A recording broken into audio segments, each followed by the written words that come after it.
I'm going to show you how I made this little flexible airbag based off a Slam Specialities RE6. To do this, I've actually got a bit of a sketch here which defines, the way that I want this bag to move. I know that it's 2.9 inches compressed and then another 7.1 inches on top of that when it's elongated. Kind of assuming that this long side can only be stretched that far. That's why I've got all those measurements down that side. I know my radius is 300 mil. And what I'm going to do with this line here and this curve is actually create what's called a fit spline over the top of that. Now, I've already done that here. You can see him sitting there. But what that is instead of two different entities, the line and the curve, it's just one continuous spline that you can add relationships to. So now we've done with our sketch, just leave it visible there, but all I'm going to start doing is grabbing this end plate, mating it to the top, creating another kind of end blob here, represents kind of the end of the bag. See why it's that shape in a minute. And then for all these other guys, I've created these circular kind of ring parts, right? And finally one more for the middle. So this is, an assembly of parts that are all free to move initially. What I then went on to do is make sure that all their right planes are mated to the main right plane of the assembly. And then for each of these parts, the sequence that I went through was to make sure that their origin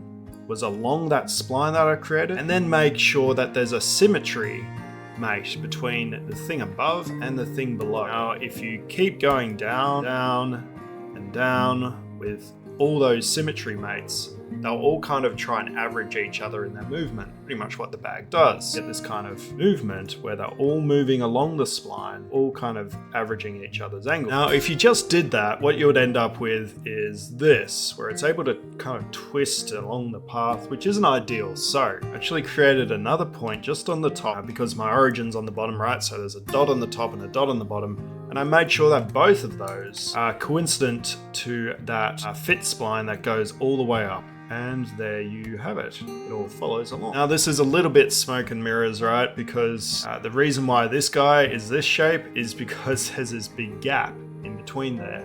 And if I didn't extend him out, then you would see a big gap in there. You might be like, oh, why don't you just make these ring parts taller then? Well, when it comes to being fully compressed, because all these bags are kind of averaging each other's movement with that symmetry mate, they would start pushing out further and you get this, weird inaccuracy happening. It's a little bit of a balancing game. It's not ideal. And another thing that I've found that happens is if you go into a part, come back out, sometimes SolidWorks locks all that movement. I haven't added or removed any more mates. It should still move freely, but sometimes it just doesn't, like it's bind up or something, and it believes that nothing can move. That's not the most bulletproof method, no, and it looks better until you start looking too closely, but for my purposes, it does the trick, so hopefully it helps you with making your bags work how you want them to as well.